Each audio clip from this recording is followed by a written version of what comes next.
Comment calculer la vitesse des ondes P et des ondes S? Vous avez obtenu 3 sismogrammes enregistrés dans 3 stations différentes, OG09, OG18 et SSB. Vous avez réussi à visualiser sur ces sismogrammes les temps d'arrivée des ondes P et des ondes S. Ici, j'ai marqué en bleu le moment où les ondes P arrivent et en rouge le moment où les ondes S arrivent. Vous avez regardé sur l'axe horizontal en bas le temps d'arrivée de ces ondes. En bleu, les ondes P, en rouge ici, les ondes S. Puis vous avez reporté ces valeurs dans ce tableau. Il n'y a pas eu de difficulté pour faire ce travail.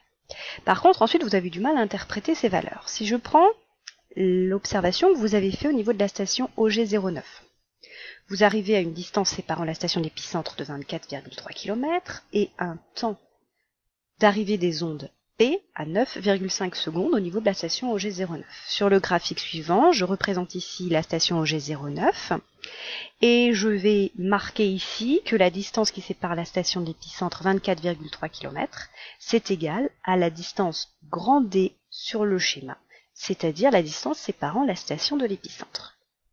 9,5 secondes va représenter le temps mis par les ondes S pour parcourir la distance qui sépare le foyer de la station. C'est-à-dire que cette valeur de 9,5 est le temps mis pour parcourir la distance petit d. On ne peut donc pas utiliser ces deux valeurs ensemble puisque la distance n'est pas la même.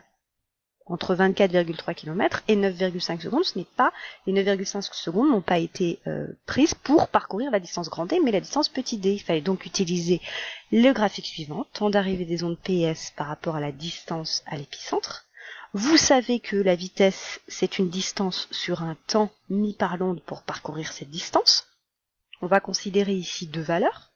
Par exemple, une distance B à l'épicentre de 120 km, une distance A à l'épicentre de 60 km. On va regarder le temps mis par l'onde pour arriver à la distance de 120 km, c'est-à-dire à la station XB. On va trouver une valeur YB. Puis on va faire la même chose pour la station située à 60 km de l'épicentre, XA, et on va trouver un temps d'arrivée des ondes qui est égal à YA. Ici, je remplace dans ma formule vitesse égale XB moins XA, c'est bien la distance entre 120 km et 60 km, donc entre la station B et la station A, divisé par le temps mis pour arriver à la station B, c'est-à-dire YB, moins le temps mis pour arriver à la station A, c'est-à-dire YA. Je vais utiliser maintenant l'équation de la droite. XB moins XA, je ne le change pas. Par contre, je sais que YB, c'est égal à 0,16 XB plus 4,92. Et YA, je sais que c'est égal à 0,16 XA plus 4,92. J'écris donc ces valeurs au niveau du dénominateur.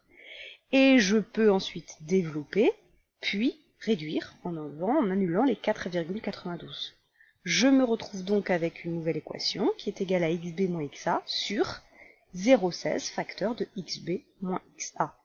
Là encore, je peux réduire, j'enlève XB et XA, et j'obtiens une vitesse qui est égale à 1 divisé par 0,16, c'est-à-dire à l'inverse du coefficient directeur de la droite. Ici, si mon graphique ne part pas à 0, c'est que au niveau de la distance à l'épicentre qui est de 0, c'est-à-dire au niveau de l'épicentre, eh bien j'ai déjà un temps. Ce temps représente le temps mis par les ondes pour passer du foyer à l'épicentre.